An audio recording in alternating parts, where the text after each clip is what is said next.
കേരളത്തിന്റെ തലസ്ഥാന നഗരിയിൽ ബി.ജെ.പി കരുതിവെച്ച വജ്രായുധം ഇപ്പോൾ അവർക്ക് തന്നെ തിരിച്ചടിയായിരിക്കുകയാണ്. തിരുവനന്തപുരം കോർപ്പറേഷനിൽ ഭരണം പിടിക്കാനിറങ്ങിയ ബി.ജെ.പിക്ക് നേരിടേണ്ടി വന്നത് സമാനതകളില്ലാത്ത നാണക്കേടാണ്. IPS ഓഫീസറായി ദശാബ്ദങ്ങളോളം ഭരണം കൈയാളിയ മുൻ DGP ആർ ശ്രീലേഖയുടെ ഒരൊറ്റ വോട്ട് അസാധുവായതോടെ തകർന്നു വീണത് ബി.ജെ.പിയുടെ തന്ത്രങ്ങളാണ്. സാങ്കേതിക പിഴവാണെന്ന് ബി.ജെ.പി നേതൃത്വം ആശ്വസിക്കാൻ ശ്രമിക്കുമ്പോഴും കേരളം ചോദിക്കുന്നത് മറ്റൊന്നാണ്. ഒരു ബാലറ്റ് പേപ്പറിൽ എവിടെ ഒപ്പിടണമെന്ന് അറിയാത്ത ആളാണോ മുൻ DGP? അതോ മേയർ കസേര നൽകാത്തതിലുള്ള കൃത്യമായ രാഷ്ട്രീയ പ്രതിഷേധമാണോ ശ്രീലേഖ ഈ വോട്ടിലൂടെ പ്രകടിപ്പിച്ചത് എന്നൊക്കെയാണ്. കോർപ്പറേഷൻ ഭരണത്തിന്റെ നിയന്ത്രണം ബി.ജെ.പിയിൽ നിന്ന് വഴുതിപ്പോകുന്ന കാഴ്ചയാണ് നാം ഇപ്പോൾ കാണുന്നത്. തിരുവനന്തപുരം കോർപ്പറേഷൻ സ്ഥിരം സമിതി അംഗങ്ങളുടെ തെരഞ്ഞെടുപ്പിലായിരുന്നു ഈ നാടകീയമായ ട്വിസ്റ്റ്. നഗരാസൂത്രണ സമിതി അംഗങ്ങളുടെ തെരഞ്ഞെടുപ്പിൽ വോട്ട് രേഖപ്പെടുത്തിയ ശ്രീലേഖ ബാലറ്റ് പേപ്പറിൽ ഒപ്പിടാൻ മറന്നുപോയി. വോട്ടെടുപ്പിന് മുൻപ് ബി.ജെ.പി ജില്ലാ കമ്മിറ്റി ഓഫീസിൽ വെച്ച് മുതിർന്ന നേതാക്കൾ എല്ലാ കൗൺസിലർമാർക്കും വോട്ട് ചെയ്യേണ്ട രീതിയെക്കുറിച്ച് കൃത്യമായ ക്ലാസ് നൽകിയിരുന്നു. എങ്ങനെ വോട്ട് ചെയ്യണം, എവിടെ ഒപ്പിടണം എന്നതടക്കം ഹൃദിസ്ഥമാക്കിയ ഒരാളാണ് ശ്രീലേഖ.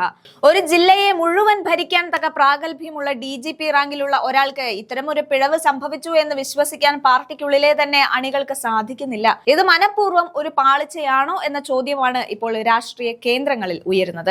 എന്താണ് ഇതിന്റെ പിന്നിലെ യഥാർത്ഥ രാഷ്ട്രീയം? കോർപ്പറേഷൻ തെരഞ്ഞെടുപ്പ് സമയത്ത് ബി.ജെ.പിയുടെ മുഖമായിരുന്നു ആർ ശ്രീലേഖ. മേയറാക്കാൻ വേണ്ടിയാണ് അവരെ രാഷ്ട്രീയത്തിലേക്ക് കൊണ്ടുവന്നത് എന്ന് പരസ്യമായി ചർച്ച ചെയ്യപ്പെട്ടിരുന്നു. എന്നാൽ ഫലം വന്നപ്പോൾ അവരെ കൗൺസിലർ സ്ഥാനത്തേക്ക് ഒതുക്കി. മേയർ സ്ഥാനം ലഭിക്കാത്തതിൽ ശ്രീലേഖയ്ക്ക് കടുത്ത അതൃപ്തി ഉണ്ടായിരുന്നു എന്ന് കഴിഞ്ഞ ദിവസങ്ങളിൽ അവർ നടത്തിയ പ്രസ്താവനകളിൽ നിന്ന് വ്യക്തമാണ്. കേന്ദ്ര നേതൃത്വം പറഞ്ഞതുകൊണ്ട് മാത്രം കൗൺസിലറായി തുടരുന്നു എന്ന് പരസ്യമായി പറഞ്ഞ ശ്രീലേഖ തന്റെ പ്രതിഷേധം ബാലറ്റിലൂടെ കാണിച്ചതാണോ? നഗരാസൂത്രണ സമിതിയിൽ ബി.ജെ.പിക്ക് ഭൂരിപക്ഷം ലഭിക്കേണ്ടത് അധ്യക്ഷ തെരഞ്ഞെടുപ്പിൽ നിർണായകമായിരുന്നു. ശ്രീലേഖയുടെ വോട്ട് പോയതോടെ അധ്യക്ഷ തെരഞ്ഞെടുപ്പ് ബി.ജെ.പിക്ക് വലിയ കടമ്പയായി മാറിയിരിക്കുകയാണ്. ഈ സംഭവത്തോടെ ബി.ജെ.പി നേരിടുന്നത് വലിയ രാഷ്ട്രീയ വെല്ലുവിളിയാണ്. 8 സ്ഥിരം സമിതികളിൽ വെറും 3 എണ്ണത്തിൽ മാത്രമാണ് വോട്ടെടുപ്പ് പൂർത്തിയാക്കാൻ സാധിച്ചത്. ബാക്കിയുള്ള 5 എണ്ണവും ക്വാറം തികയാത്തതിനെ തുടർന്ന് മാറ്റിവെക്കേണ്ടി വന്നു. ഇത് ബി.ജെ.പിയുടെ സംഘടനാപരമായ പരാജയത്തെയാണ് ചൂണ്ടിക്കാണിക്കുന്നത്. മുൻപ് വലിയ വീരവാദം മുഴക്കി ഭരണത്തിൽ കയറാൻ വന്നവർക്ക് സ്വന്തം കൗൺസിലർമാരെ കൃത്യമായി നിയന്ത്രിക്കാനോ വോട്ട് ചെയ്യിക്കാനോ സാധിക്കുന്നില്ല.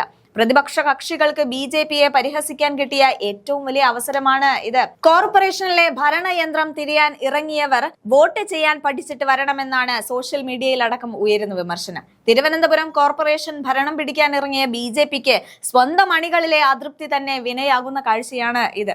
മേയർ കസേര മോഹിച്ചെത്തിയ ശ്രീലേഖയുടെ വോട്ട് അസാധുവായത് ബി.ജെ.പിക്ക് വരും ദിവസങ്ങളിൽ വലിയ പ്രത്യാഘാതങ്ങൾ സൃഷ്ടിക്കുമെന്നത് തീർച്ചയാണ്. എതിരാളികളുടെ തന്ത്രങ്ങളില്ല, മറിച്ച് സ്വന്തം പാളയത്തിലെ വിള്ളലുകളിലാണ് ബി.ജെ.പി തോൽക്കുന്നത്. എന്തായാലും ചില ചോദ്യങ്ങൾ ഉന്നയിക്കുകയാണെങ്കിൽ തലസ്ഥാന നഗരസഭയുടെ ഭാവി ഇനി എങ്ങോട്ട് നീങ്ങും? ശ്രീലേഖയുടെ ഈ അബദ്ധം ബി.ജെ.പിക്കുള്ളിലെ എത്ര വലിയ തർക്കങ്ങളുടെ തുടക്കമാണ് എന്നെല്ലാം വരും ദിവസങ്ങളിൽ കേരളം കാണാനിരിക്കുന്നതേയുള്ളൂ എന്ന് മാത്രം പറയാം.